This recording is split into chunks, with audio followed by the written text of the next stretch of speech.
Hello all, Shadwell here, ready to talk about the next film in my collection, Clue from 1985. It's directed by Jonathan Lynn and stars Tim Curry and Michael McKean. Of course, now when you hear someone say they're making a movie based on a board game, you get a sour taste because recent offerings include Ouija and Battleship, but back in 1985, a group of folks got together and hit comedy gold with Clue. This film hits every note it strives for in my estimation. Every joke sticks the landing and every punchline is hilarious. It's also thoroughly ridiculous, so let's make sure that one is thrown in for good measure. I love this movie. I love the board game it's based on. I love every main cast member. And most importantly, I love to quote along with the film at practically every line. It's a lot like Clerks for me. The whole damn film can play at any time in my head pretty faithfully to the actual theatrical cut. And let's talk about that before we get ahead of ourselves. This movie doomed itself upon its original release because it had 3 different endings and each showing was a random one of these 3 endings. Of course, people didn't like that they were being asked to see a movie at the very least 3 times to get the full effect, and I honestly can't totally blame them because I have a similar problem with the terrible film The Devil Inside, which theatrically didn't even have an ending.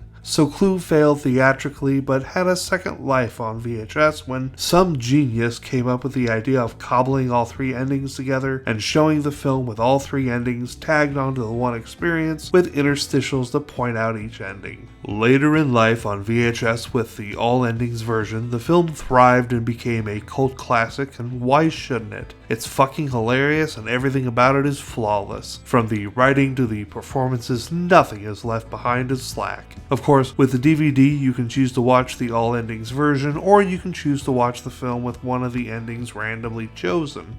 Depending on my mood, I could make either choice, but I figured for the sake of this review, I should watch the most complete version, and so I watched the all endings version. And thank goodness I did, because otherwise I might have missed out on the genius of flames on the side of my face, or 1 + 2 + 2 + 1. And it isn't the full experience to me unless I get to quote both lines along with the characters that speak them. A+, of course. Tomorrow we jump back a bit as I made a purchase of a movie that starts with B, so we're going backwards to review it quick. The 1988 remake of The Blob is tomorrow. See y'all then.